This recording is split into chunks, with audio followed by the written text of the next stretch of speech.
So the evil witch had been dealt a mortal blow, and she perished in fire and pain, and they all lived happily. No, they never did. Nobody ever lives happily ever after in any of the old fairy tales. Have you read them? There's pain and there's death and there's suffering for pretty much everybody in the entire story. Nobody really gets a happy ending. That's what's so interesting about the old school fairy tales, the really old fairy tales. And that's what we're going to talk about today. Well, sort of. You'll see. I'll see you in just a minute.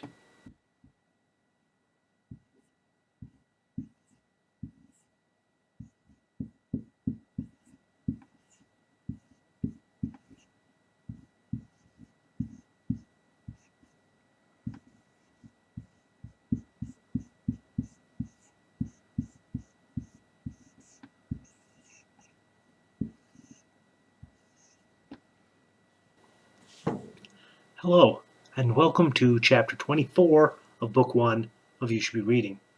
Today, we're going to be talking about, well, let me ask you this first.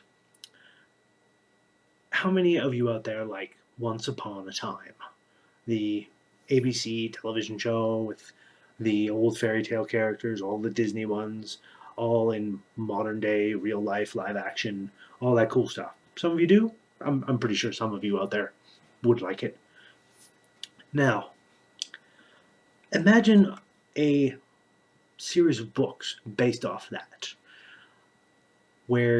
based off a similar idea, where you have the old-fashioned fairy tales, but they're not as nice and child-friendly and happy as the old fairy tales, the ones that Disney has put out.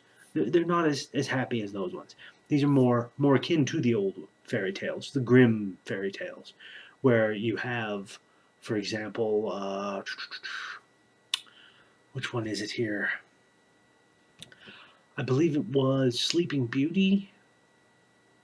Yes, Sleeping Beauty, where after she gets woken up, the witch ends up getting her feet put, or maybe it was Snow White, had her feet in the hot iron shoes, forced to dance for all eternity because they were iron hot shoes, and things like that.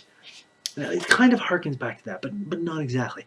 The book I'm talking about is this one here, The Stepsister Scheme by Jim C. Hines.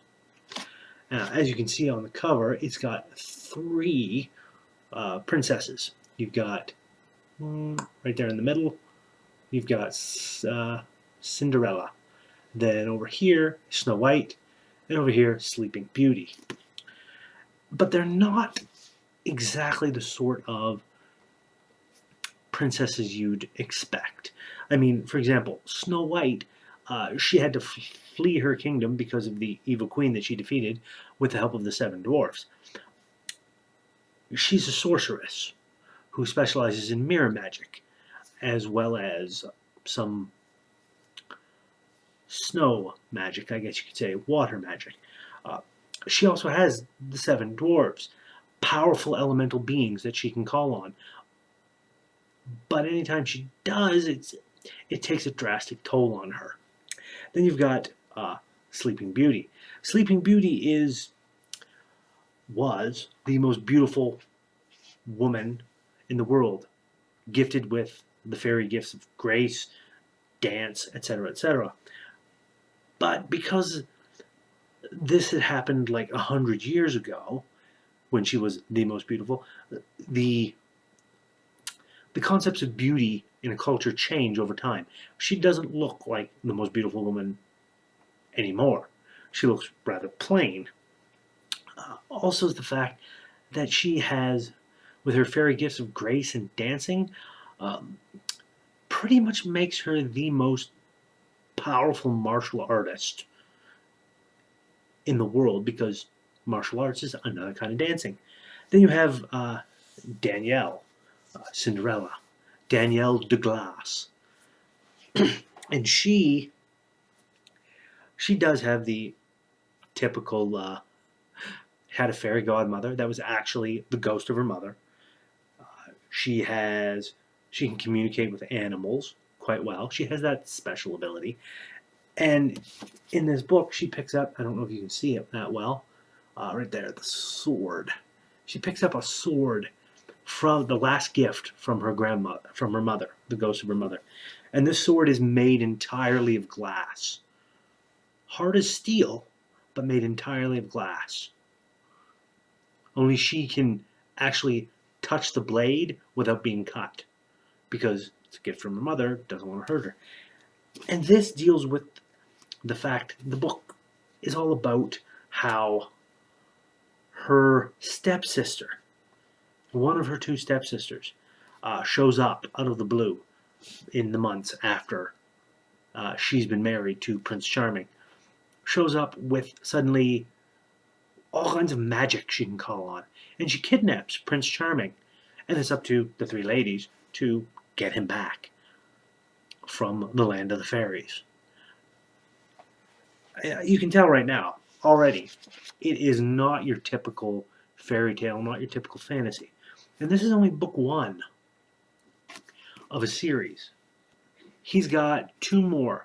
The second one being The Mermaid's Madness, which deals with Ariel, the Little Mermaid, and some seriously harsh issues going on there. And then Red Hood's Revenge, which deals with the assassin known as Little Red Riding Hood and her magical red cloak that can turn her into a giant wolf. Yep, that's the kind of books this is. And it's really, really good. It's a really good series. It has some amusing comedy and funny bits in it, but it also has a very serious undertone to it. Despite the colorful artwork and whatnot, this is not the book that I would give to little kids. Teenagers, maybe 15, 16. They're old enough, they understand some things.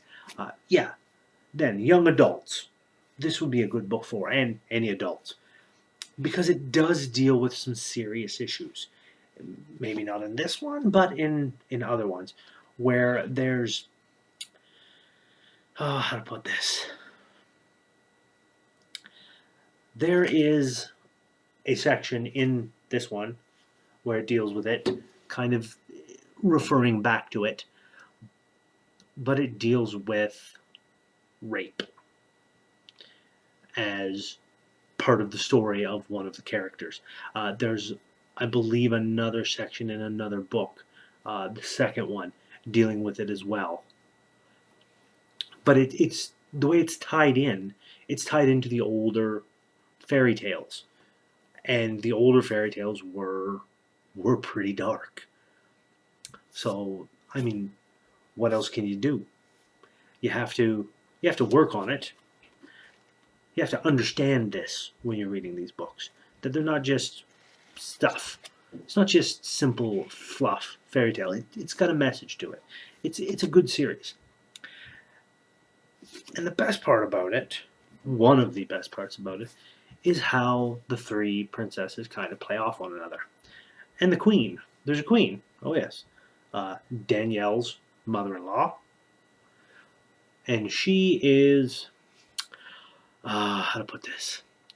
The three ladies here, the three princesses, they are kind of the queen's secret service, who deal with any type of threat that the king and his armies couldn't deal with. Supernatural threats, strange things. So it's really, really interesting. You've got, as I said, you've got Danielle. She's kind of out of her depth. She's very much a peasant in a world of nobility, working to kind of learn how to be a princess and how to not embarrass herself. Snow White, being the sorceress, mirror magic and whatnot. But she is also very much a flirtatious character. She likes the boys, and she makes no secrets about that. And then you've got Talia, Sleeping Beauty, who is the martial arts mistress, the fairy gifts making her pretty much unbeatable, in that. And she's not. She's very serious, very no nonsense. And the three of these ladies have to combine their talents and try and do it. They actually say um, that it's kind of a combination between Charlie's Angels and old fairy tales mishmashed together. So this week, I recommend The Stepsister Scheme by Jim C. Hines. This is what you should be reading. And I'm going to leave you this week with this. Danielle Whiteshore, formerly Danielle de Glace, would never be a proper princess. Not if the title required her to actually remember so many trifling details. She hadn't even learned the proper forms of address for human politicians, and now her tutor expected her to memorize The Mortal's Guide to Fairy Courtesy, navigating the eightfold path of Fey politics, by the end of the week. True, it was mostly her own fault. After her wedding, the king's steward had presented her with a trunk full of scrolls and books to study during your tour of Lorindar. For 3 months that trunk had gathered dust, while she and Prince Armand had traveled the kingdom. She had tried to study, but there was so much to see. The old coastal highway to Colwich, with the ocean to one side and snow-painted oaks on the other. The bridge to Emeraldale, built centuries ago by dwarves, without mortar of any sort. Only the weight of the intercut stones held the great arches aloft. Every day brought new wonders. With Armand's help, Danielle had learned enough to avoid embarrassing herself when she was introduced to various lords and ladies. She still couldn't remember the difference between a viscount and a baron, but so long as her mistakes were minor, nobody dared to complain. As for the knights, well, her cheeks grew warm. Suffice it to say, she had spent very little time studying books. The extra 3 days they spent snowed in at South Haven had been particularly educational. Still smiling at the memory, Danielle picked up another book from the bedside table. She opened to a random page and read, "Indulge not overmuch in wine or beer. Pick not thy nose, scratch not thy rear. And all shall say, a lady sits here." Danielle slammed the book shut and tossed it after the first. Much more of this and she would be ready to go back to cleaning floors and cooking meals for her stepsisters. She stood and rubbed her eyes. The polished black and white tiles were cool beneath her feet. The breeze from the open window carried the damp, salty taste of the ocean. Her nose wrinkled. The breeze also brought the faint smell of manure from the gardens below. Danielle walked to the window and knelt on a padded bench, which had been embroidered with some royal crest or another. This one had a blue unicorn and a green bird that looked like a bloated chicken. She pushed open the window, running her fingers over the rippled panes of glass. Tiny specks marred the glass. Iron filings scattered into the mix when the panes were first formed. Pixie glass was supposed to protect the room from fairy magic, but in truth, iron only affected the weakest of curses. Still, enough people wanted such protection to keep Daniel's father in business for a good many years. She smiled, remembering one of her father's last pieces, a window he had done for Duke Rokan of Little Hill. Mere filings sprinkled like pepper in the glass weren't enough for Rokan. For 2 weeks, Daniel's father had worked to align dozens of tiny iron crosses, each one spaced evenly over the glass. A second layer of glass was then baked over the first. Danielle had only been 8 years old, but she could remember the finished window so clearly she could almost reach out and touch it. Not a single bubble or ripple had marred the glass. At a casual glance, the crosses appeared to float in midair within the frame. A loud cooing sound made her smile.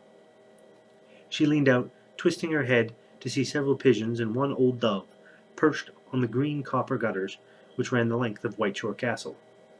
The dove fluttered down to land on the sill beside her arm. Danielle laughed. "I'm sorry, I've nothing to give you. You've already feasted on leftover muffins, cookies, and that bit of jam sandwich I smuggled up yesterday. If I feed you any more, you'll be too fat to fly."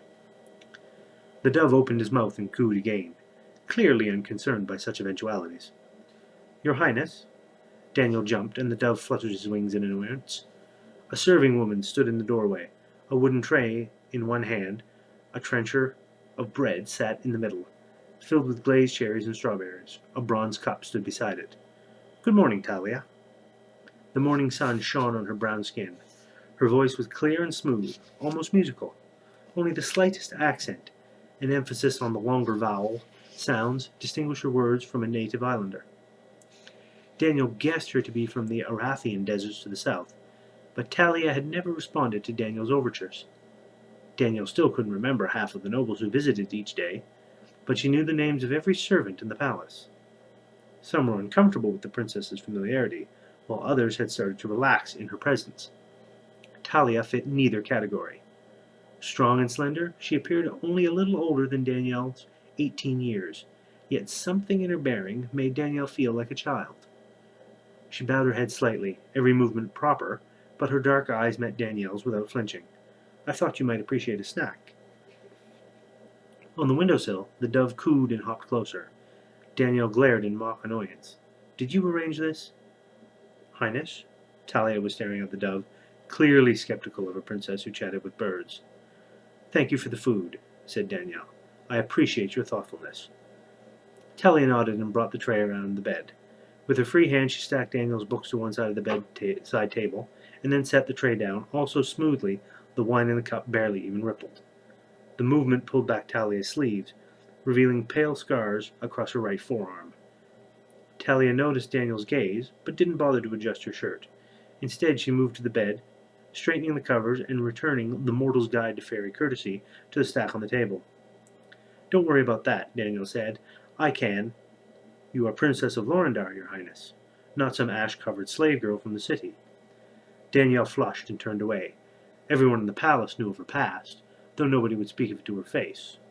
Within days of the winter ball, rumors had spread through the city, growing wilder with every retelling. She had snuck from her house to attend the ball. No, she had stolen a carriage. No, she had ridden within an enchanted pumpkin drawn by giant mice. Danielle had nearly choked when she heard that last variant. And it goes on from there, my friends. It goes on. It's a wonderful little story. And I think you might enjoy it. Those of you who like Once Upon a Time, or similar type stories, possibly even fables, if you happen to know that one. So yes, this week you should be reading The Stepsister Scheme by Jim C. Hines. And for that, until next time, next week will be episode 25, chapter 25 of book 1. We're getting close to the end of book 1. So stay tuned. I'll see you next week.